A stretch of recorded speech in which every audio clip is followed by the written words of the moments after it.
ಉಡುಪಿ ಜಿಲ್ಲೆ ಪ್ರತಿ ಬಾರಿಕಿನೂ ವಾಡಿಕೆಯಲ್ಲಿ ಜಾಸ್ತಿ ಈ ಬಾರಿ ಮಳೆ ಆಗ್ತಾ ಇದೆ. ಸೊ ಮುಂಜಾಗ್ರತೆಯ ಕ್ರಮ ಇರಬಹುದು ಅಥವಾ ಉಡುಪಿ ಜಿಲ್ಲೆಯಲ್ಲಿ ಏನೇನು ನಾವು ಯಾವ್ಯಾವ ಇಲಾಖೆಯಲ್ಲಿ ಏನೇನು ಮಾಡಬಹುದು ನಮ್ಮ ಜಿಲ್ಲೆಗೆ ಅನುಕೂಲವನ್ನ ಅಂತ ಹೇಳಿ ಸುದೀರ್ಘವಾಗಿ ಚರ್ಚೆಯನ್ನು ಮಾಡ್ತಾ ಇದ್ದೀವಿ.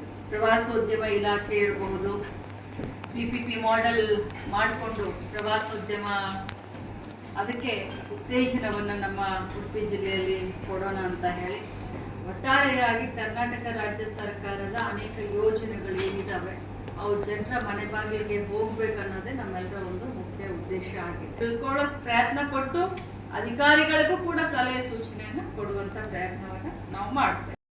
ನಮಗೆ ಒಂದೊಂದಾಗಿ ನಾವೇನು ಚರ್ಚೆ ಮಾಡ್ತಾ ಇದ್ದೀವಿ, ಏನು ನಮ್ಮ ಫೋಕಸ್ ಇದೆ, ಮುಂದೆ ನಮ್ಮ ಯೋಜನೆಗಳೇನು, ನಮ್ಮ ವಿಷನ್ ಏನು ಅಂತ ಒಂದೊಂದಾಗಿ ತಮಗೆ ಹೇಳ್ಕೊಂಡು ಬಂದೆ.